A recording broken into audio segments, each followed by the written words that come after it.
What's going on, my beautiful DC brothers and sisters? It's your boy, the Truth 31. Hit like, subscribe for all that DC goodness on your face, neck, and chest. And today I am doing a review of Batman Beyond issue 48.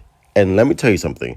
If you're not reading Batman Beyond, then you really should, because I feel like Batman Beyond is one of the most underrated comic books that is available right now. Like, no one is really paying attention to Batman Beyond, and the writer Dan Jurgens, he's doing a phenomenal job. If you love the series, if you love the character of Terry McGinnis, then for the love of God, please pick up this book, because it's really fun. It stays true to who or to what Batman Beyond really is. It stays true to the source material. It stays true to the animated series, and it's awesome. So the book starts out with Terry McGinnis coming back from beating up criminals and stuff like that. So he goes to the Batcave, and Bruce Wayne just goes fucking nuts. He goes ape shit, and you're like, what the hell is going on? Like, he starts activating all his gadgets, and then all of a sudden Booster Gold comes in.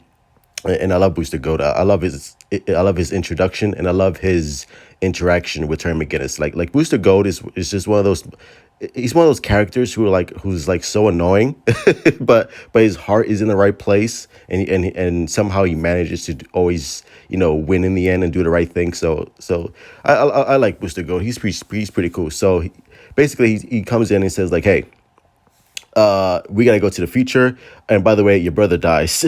Like, Batman kills his Terry McGinnis' brother, and of course this sets off Terry McGinnis. He's like, what the hell are you talking about? Like what do you mean my brother dies? Like, what the hell are you doing? So Booster Gold basically tells him like, hey, look, we gotta go back to the past. We gotta go back to 2020, because a villain named Blank implanted a hypnotic suggestion into Bruce Wayne's mind back in 2020, when Bruce Wayne was still, active and young and still being Batman. So they go back in time to make sure that, that Blank never, implants this idea or this suggestion, inside Bruce's mind. So that way, back in 2040, 2050, Bruce Wayne doesn't go nuts and kills, Terry McGinnis's, younger brother.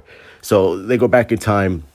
But it's really a fun, time travel story, and in the story, which is really cool, which is really fun.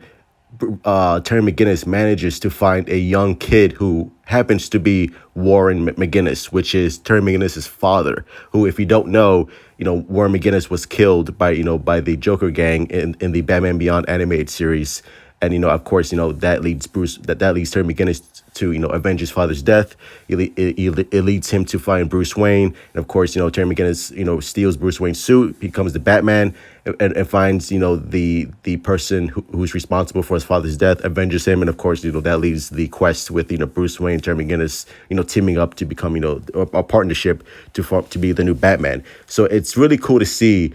It's almost like the Back to the Future plot, where Marty McFly finds his father, who is younger, and they have this relationship, and that's what essentially happens here. Terry McGinnis finds his young father and protects him from this villain called Blank, which of course which implanted the hypnotic suggestion into Bruce Wayne's mind. And he also has the power of telekinesis, so he can lift shit with his mind, and he can look into your mind, and he's basically a mind reader also. Which I don't think I've ever come across this character. I don't know if he was in the Batman animated series, or I don't know if he's in the DC AU world. I really don't know. So I don't know if this is a new character, but it's a cool character. Like, it's fine. Like, there's nothing really special about him other than his powers and stuff. And the way he's introduced here, it makes sense to what Dan Jurgens is going with the story, especially with the whole time travel and with the whole Bruce Wayne and introducing Booster Gold. It makes sense within the confines of the story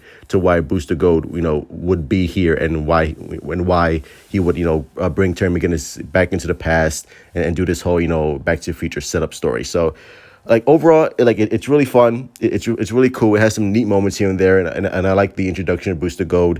I like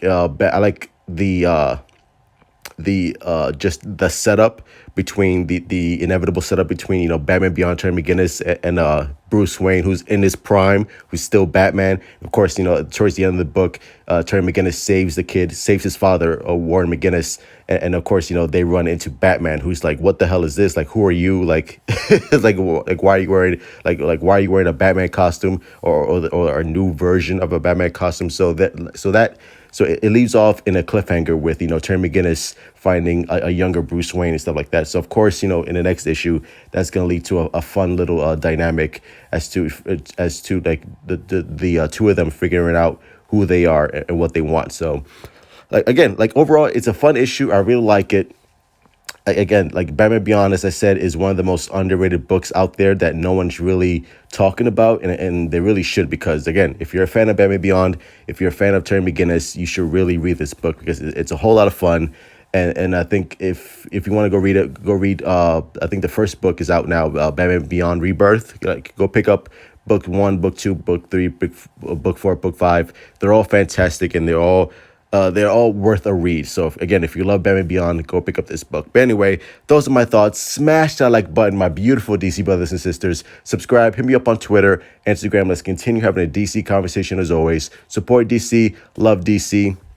Again, Batman Beyond issue 48. It's a fun read. It's again, if you like time travel stories, if you like Booster Gold, if you like to see a young a Batman Beyond Terry McGinnis versus a prime Batman with Bruce Wayne, I think this is the issue for you.